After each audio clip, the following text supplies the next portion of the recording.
Hari ini kita akan belajar kembali kebenaran firman Tuhan. Saya akan terus-menerus, kita akan kupas banyak hal tentang masalah uang dan hati. Karena banyak sekali kita ini terjebak di area ini dan tidak lulus ketika kita mengalami masalah diperhadapkan dengan masalah keuangan. Kita mau didapati menjadi orang yang memiliki kemurnian hati, yang lulus dalam mengelola keuangan dengan baik, bukan malah menjadi orang yang serakah, tamak, yang fokusnya pada kepentingan diri sendiri. Saya berdoa Bapak Ibu, setelah kita ngerti kebenaran firman ini, kita memiliki kemurnian hati. Karena semua orang suka dengan uang, tapi kita juga harus tahu bagaimana mengelola uang dengan baik. Bagaimana kita menempatkan hati kita ini dengan tepat di hadapan Tuhan. Jangan sampai gara-gara masalah yang satu ini, ujung hidup kita didapati menjadi orang yang tidak berkenan di hadapan Tuhan. Jangan sampai motivasi hati kita hanya melulu mencari keuntungan pribadi dan berpusatkan pada keserakahan dan ketamakan yang dibungkus dengan berbagai macam hal yang rohani. Tidak bisa kita ini memiliki sikap hati yang busuk dan jahat. Apalagi kita ini sebagai hamba Tuhan, para hamba Tuhan harus memiliki kemurnian hati, menjaga hatinya dari segala keserakahan dan ketamakan masalah uang ini. Karena semua manusia ingin hidupnya berkelimpahan, hidup berkecukupan, pakai barang yang bagus, pakai barang mewah. Jangan sampai yang sifatnya duniawi, yang sifatnya tidak kekal ini menyeret kita jatuh di dalam dosa. Percuma dan sia-sia belaka kalau kita ini melakukan semua kegiatan pelayanan yang baik di mata manusia, tapi sebenarnya di mata Tuhan didapatin hati kita ini busuk dan jahat. Kita mau didapatin memiliki sikap hati yang benar di hadapan Tuhan. Kita mau didapatin menjadi orang yang menjadi kesayangannya Tuhan. Jangan sampai melintir dengan uang. Karena banyak sekali contoh di Alkitab ketika mereka sudah diberkati, mereka melintir. Gehasi melintir hatinya dengan uang, Bileam hatinya meleset dengan uang, Yudas dan banyak lagi yang lainnya. Mereka tidak teruji dengan masalah uang ini. Sehingga apa? Seluruh rencana Tuhan dalam hidupnya hancur. Seluruh rencana Tuhan dalam hidupnya gagal dan tidak mencapai sampai garis akhir yang berkenan di hadapan Tuhan. Kita akan lihat di 2 Korintus pasal yang kedua, mulai ayat yang ke-17. Perhatikan baik-baik. Sebab kami tidak sama dengan yang lain. Paulus ini berbeda dengan orang lain. Paulus memiliki komitmen yang tinggi di hadapan Tuhan. Paulus memiliki sikap hati yang berbeda. Makanya dia berani ngomong, sebab kami tidak sama dengan banyak orang lain. Orang lain hanya cari keuntungan sendiri, orang lain hanya cari upah dan lain sebagainya. Perhatikan. Sebab kami tidak sama dengan orang lain yang mencari keuntungan dari firman Allah. Pada akhir zaman ini banyak sekali orang mencari keuntungan karena firman Tuhan. Bahkan Yesus pun mendapatin ternyata di bait Allah ada terjadi perdagangan yang tidak sewajarnya. Mereka akhirnya diobrak-abrik oleh Tuhan. Seringkali Tuhan ngomong lewat para nabinya, hati para imam harus kudus, hati para imam harus suci. Jangan sampai tercemari dengan uang. Kita lihat seluruh kehidupan dari anaknya Imam Eli, hancur, rusak semuanya, tamak dan serakah. Karena apa? Fokusnya kepada uang, upah. Kalau kita sebagai hamba Tuhan harus memiliki sikap hati yang murni. Kita melayani Tuhan bukan untuk dapat upah yang materi, untuk kita bisa beli barang bagus dan berkemewahan. Kalau kita real melayani Tuhan, hati kita itu harus fokusnya untuk melayani pekerjaan Tuhan tanpa memikirkan upah atau persembahan. Nah, kita harus memiliki kemurnian hati. Kalau kita sebagai hamba Tuhan tidak memiliki kemurnian hati, bagaimana mungkin jemaatmu memiliki kemurnian hati? Yang hamba Tuhan harus hatinya murni. Jangan serakah, jangan tamak, jangan seneng kalau dekat orang kaya untuk mengharapkan dapat persembahan. Jangan mengharapkan belas kasihan dari orang kaya untuk memberkati hidupmu. Kalau engkau benar-benar real hamba Tuhan, saya percaya dan yakin Tuhan yang akan mengurusin, Tuhan yang akan gaji hidupmu, Tuhan akan mencukupi, Tuhan akan memperlengkapi hidupmu dengan caranya yang ajaib, menyediakannya dengan penyediaan secara ilahi. Jangan sampai imanmu digadaikan dengan mohon, minta. mentalnya mental budak, mental ngemis. Pakai firman Tuhan untuk keuntungan pribadi. Pakai ayat-ayat tertentu hanya untuk keuntungan pribadi, untuk mendapatkan uang. Dan itu sangat-sangat tidak berkenan di hadapan Tuhan. Paulus berbeda, dia tidak mencari keuntungan dari firman Allah. Dari pemberitaan dia tidak mencari keuntungan. Tidak heran Paulus memiliki pengaruh yang besar. Tidak heran Paulus dipercayakan Tuhan nulis 3/4 perjanjian baru. Tidak heran Paulus ini menjadi rasul yang memiliki dampak yang sampai hari ini luar biasa. Kalau seorang hamba Tuhan memiliki kemurnian hati, masalah uang ini harus beres. Jangan sampai pakai ayat firman Tuhan untuk mengintimidasi, untuk meminta belas kasihan dan lain sebagainya. Jangan menjadi hamba Tuhan yang tamak, mengejar kemewahan duniawi. Kita ini melayani Tuhan kok. Kita ini hambanya Tuhan. Kita ngikutin apa yang Tuhan mau. Kita ngikutin apa yang Tuhan inginkan. Bukan ngikutin kemauan kita sendiri, memuaskan hawa nafsu kita sendiri. Paulus, orang yang berbeda. Dia tidak mencari keuntungan dari firman Allah. Sebaliknya dalam Kristus kami berbicara sebagaimana mestinya dengan maksud-maksud murni atas perintah Allah dan di hadapannya. Kalau orang itu murni masalah uang, dia bisa ngomong uang dengan bebas. Tapi kalau hatinya nggak murni, hatinya dipenuhi dengan keuntungan pribadi, dia ketika memberitakan firman, dia coba cari celah di mana supaya dia dapat keuntungan. Itu jahat di mata Tuhan. Itu tidak berkenan di hadapan Tuhan. Ini masalah uang kita harus beres. Karena di akhir zaman ini banyak jemaat Tuhan ngelihat pendetanya luar biasa serakahnya, tamaknya.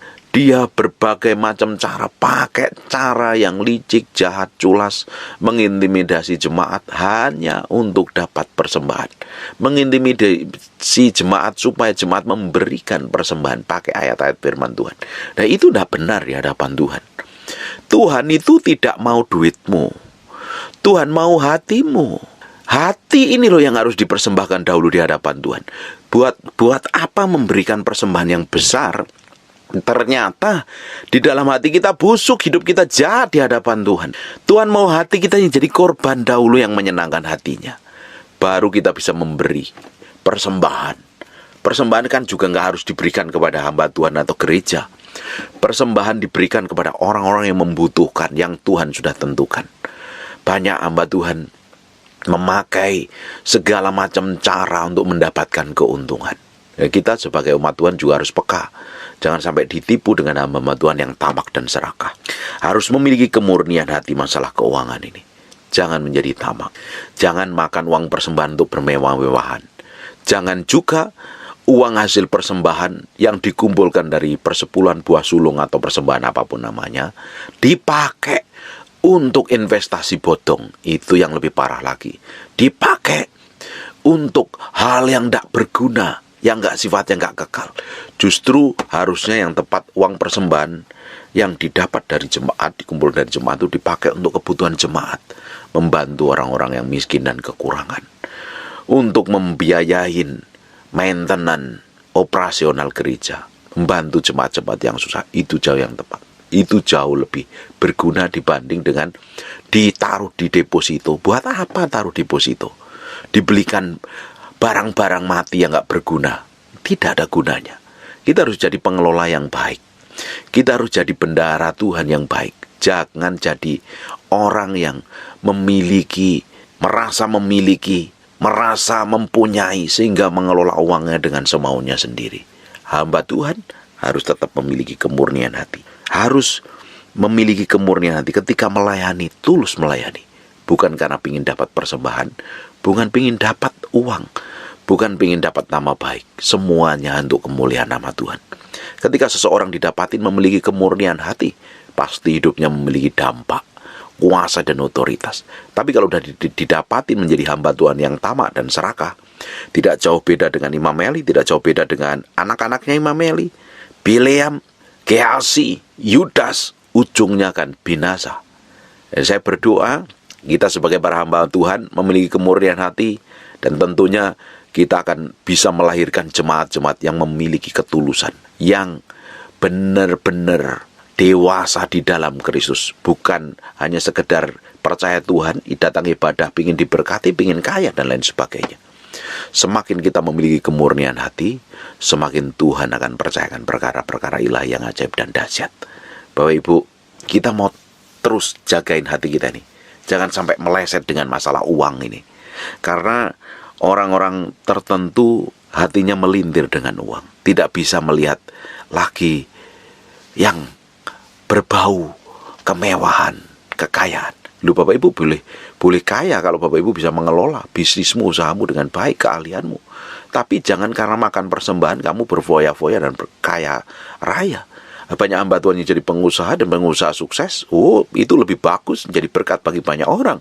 Dan layak kalau dia memakai kekayaannya untuk membeli barang-barang mewah.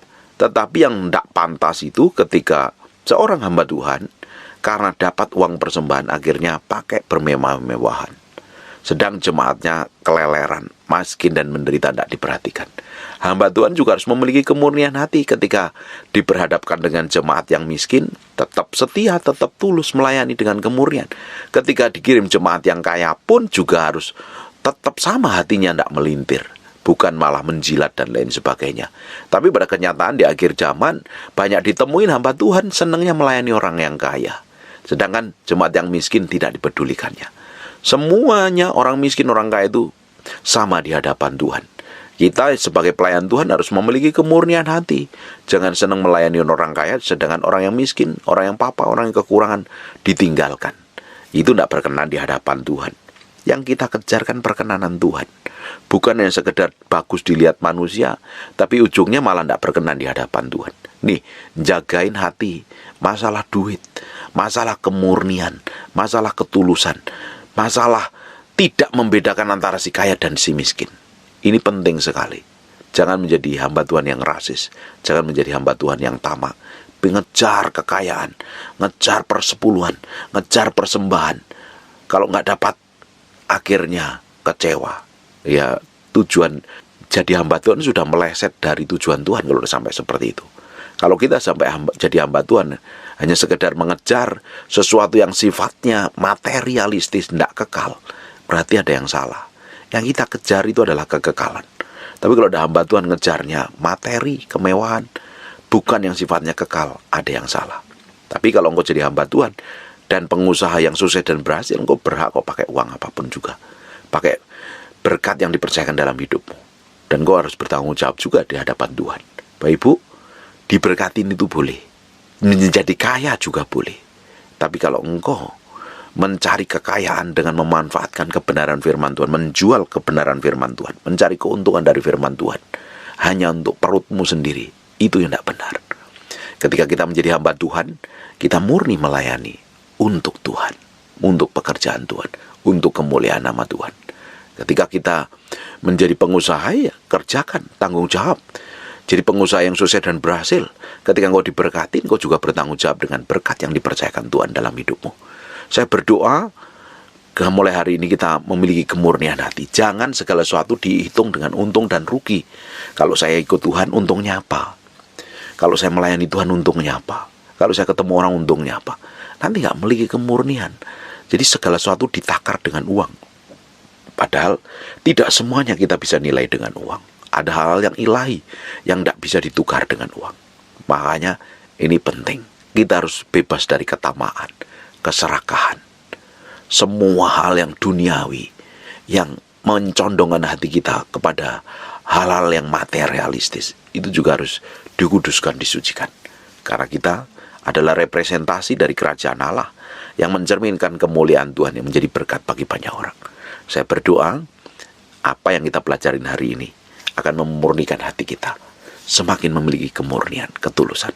Dan hamba Tuhan, jangan pernah minta belas kasihan dari orang-orang kaya atau dari jemaatmu. Kamu percaya kamu dipanggil sebagai hamba Tuhan, sebagai gembala, Tuhan yang mencukupin kebutuhanmu. Jangan gadaikan firman Tuhan hanya untuk mencari keuntungan pribadi. Itu jahat di mata Tuhan. Dan jangan pernah minta dengan mengajukan proposal. Kalau Tuhan panggil kamu, Tuhan cukupin, Tuhan gaji kamu. Kita memiliki iman yang tulus dan murni. Kalau kita murni dan memiliki ketulusan dalam masalah uang kita, bebas memberitakan firman Tuhan. Bebas. Dan pastinya dampak dari pelayanan akan semakin besar, otoritas semakin dipertambahkan, dan tentunya Tuhan akan bawa engkau mengalami perkara-perkara yang lebih dahsyat. Amin. Uang dan hati harus benar-benar murni di hadapan Tuhan. Tutup matamu, tutup Alkitabmu, kita berdoa. Bapak, terima kasih buat firman-Mu. Kami materaikan dengan darah anak domba, firman ini nempel dalam hati kami berhari-hari, berminggu-minggu, berbulan-bulan, bertahun-tahun. Firman jadi kehidupan. Berkati setiap orang yang mendengar firman-Mu tanpa terkecuali. Bisnis usaha, pekerjaan, pelayanan mereka diberkati Tuhan. Nah, mau berdoa orang yang sakit dan mengalami kelemahan tubuh, oleh bilur Yesus, oleh darah Yesus, jadilah engkau tahir, jadilah engkau sehat, jadilah engkau sembuh. Jadi seperti aku doakan dan katakan dalam nama Yesus. Haleluya. Amin. And God bless you.